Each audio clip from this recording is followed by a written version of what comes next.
సభకి నమస్కారం.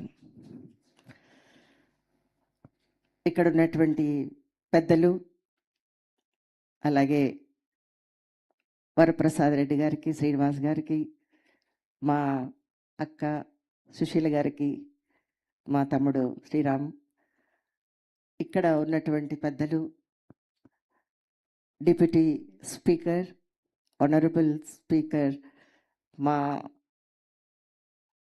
ఇష్టమైన రఘురామ్ గారితో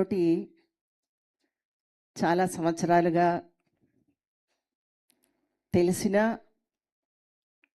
రాజకీయంగా కాకుండా అంటే ఆయనలో ఉన్నటువంటి ఆ ఒక కళను అభిమానించడం అనేది ఆయనకి ఎంతో ఇష్టం. ఆ ద్వారా ఆయనతో రాజకీయ నాయకుడు అయినా ఆ గౌరవంతో, కానీ ఒక సన్నిహితుడుగా కూడా కష్ట సుఖాలు అప్పుడప్పుడు నేను పాలు పంచుకోవడం అంటూ ఉంటుంది. అలాగే మా అభిమాన నటులు, తెలుగు ఇండస్ట్రీ గర్వించదగ్గ గొప్ప నటులు బ్రహ్మానందం గారు. నేను ఆయనకి చాలా పెద్ద ఫ్యాన్ని. నేను ఎప్పుడు చెప్తాను ఆయన కలిసినప్పుడు, సార్ మీరంటే నాకు ఎంతో ఇష్టం, నేనే చాలా బిగ్ ఫ్యాన్ అంటే, మీరు ఎప్పుడు ఈ మాట చెప్తూ ఉంటారమ్మా. సో అంటే చెప్పినా మళ్ళీ మళ్ళీ చెప్పాలనేది ఎందుకునో తెలియని ఒక అభిమానం నాకు. అలాగే ఈరోజు ఇక్కడ ఈ స్టేజ్ మీద నేను నిలబడడం అనేది నేను ఎన్నో జన్మల నా పుణ్యం అని నేను అనుకుంటున్నాను. ఎందుకంటే ఇక్కడ అమ్మ సావిత్రి గారి, ఆమె ఇంగ్లీష్ వర్షన్ సావిత్రి క్లాసిక్స్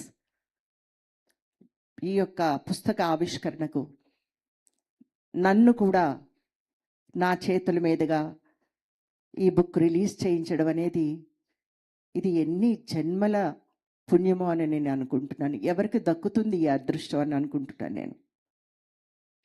ఇది సాధారణమైన రోజు నాకు కాదు. ఎందుకంటే తెలుగు వర్షన్ మెగాస్టార్ చిరంజీవి గారు నాకు ఇష్టమైన హీరో, ఆయన చేతుల మీదుగా మా విజయమ్మ ఈ యొక్క బుక్ రిలీజ్ చేయించారు. ఆ తర్వాత అదృష్టం నాకే కలిగిందేమో అనుకుంటున్నాను నేను. అసలు నేను ఇక్కడ నన్ను ఈ పుస్తక ఆవిష్కరణకి నేను ఎలా తగును అనేది నేను ఆలోచిస్తూ వచ్చాను కారులో.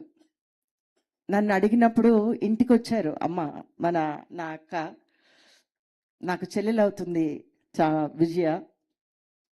మీరు వచ్చినప్పుడు మన సంజయ్ గారితో కలిసి ఫోన్ చేసి వచ్చినప్పుడు నేను చాలా అనుకుంటున్నాను, అసలు ఇది నిజమేనా, అసలు తను ఎందుకు ఇక్కడికి వస్తున్నారో. సో అలా ఒక తెలియని ఎన్నో నాకు ఒక ఆనందంతో ఒక తెలియనటువంటి ఒక భావన వచ్చిన తర్వాత తను నా దగ్గర కూర్చుంటే నాకు నిజంగా సావిత్రమ్మ నా దగ్గరే ఉన్నట్టు అనిపించింది. నేను ఎంత